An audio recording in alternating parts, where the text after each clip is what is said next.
আমরা দেখলাম যে আন্দোলন গণঅভ্যুত্থানে কাঁধে কাঁধ মিলিয়ে ছাত্রদের সাথে ছাত্রীরা অবস্থান করেছে, আন্দোলন করেছে, তারা বুলেটের সামনে বুক চিতিয়ে দাঁড়িয়েছে। সেই জায়গা থেকে এখন আমরা দেখছি যে নারীরা অনেকটাই উধাও। কেন?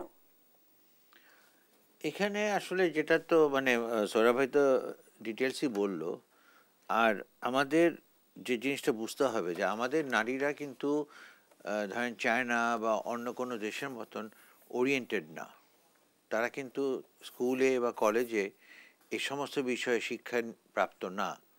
যে জিনিসটা আছে যে মানে আপনি পড়াশোনার পাশাপাশি আপনার একাডেমিক, মিলিটারি ট্রেনিং ইত্যাদি ইত্যাদি নিতে হয়।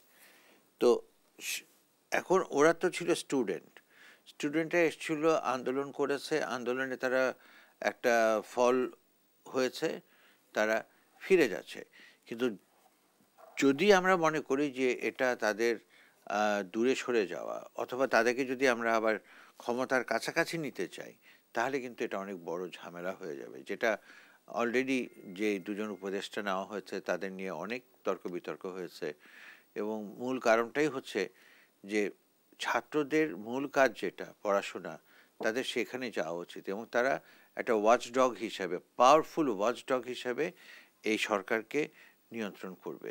সরকারের বিভিন্ন ভুল স্টেপগুলোকে, ভুল পদক্ষেপগুলোকে তারা স্মরণ করিয়ে দিবে, তারা মানে অ্যালার্ট করবে যে না আপনারা এটা করবেন না। আপনি ওয়াচডগের ভূমিকা পালনের কথা বলছিলেন, কিন্তু ইতিমধ্যে কিন্তু ছাত্ররা ঘোষণা দিয়েছে যে তাদের ফেব্রুয়ারির মধ্যে নতুন রাজনৈতিক দল আসছে।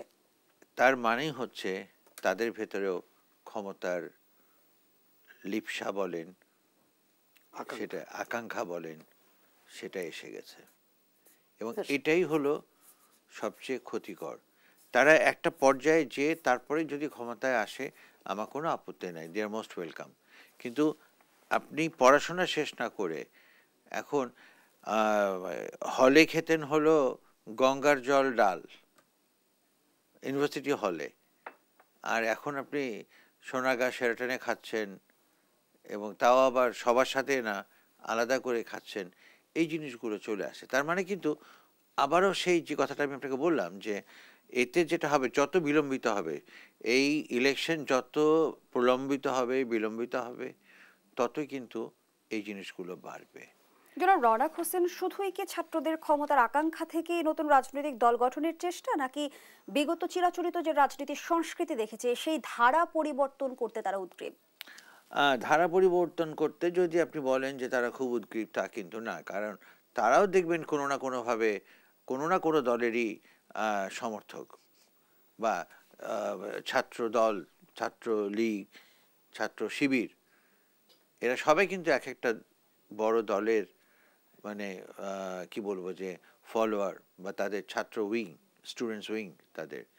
তো সেখানে আপনি কিভাবে বলবেন যে এরা আকাঙ্ক্ষার জন্য না, এরা মানে একেবারে নিবেদিত প্রাণ হয়ে দেশের উন্নয়নে ঝাঁপিয়ে পড়ছে?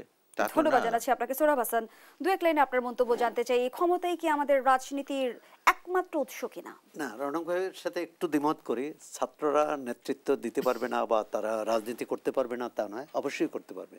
তবে যারা এখনো ছাত্র আছে তাদের ছাত্র রাজনীতির মধ্যেই থাকা উচিত, যেমন বৈষম্য বিরোধী ছাত্র আন্দোলন।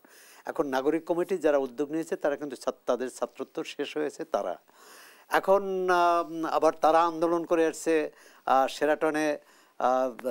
তারা আন্দোলন করে এই শেরাটনে খাওয়ার সুবিধাটা বৃদ্ধদের দিবে, প্রবীণদের দিবে, আর সেটাও এই বিভাজনও না করা।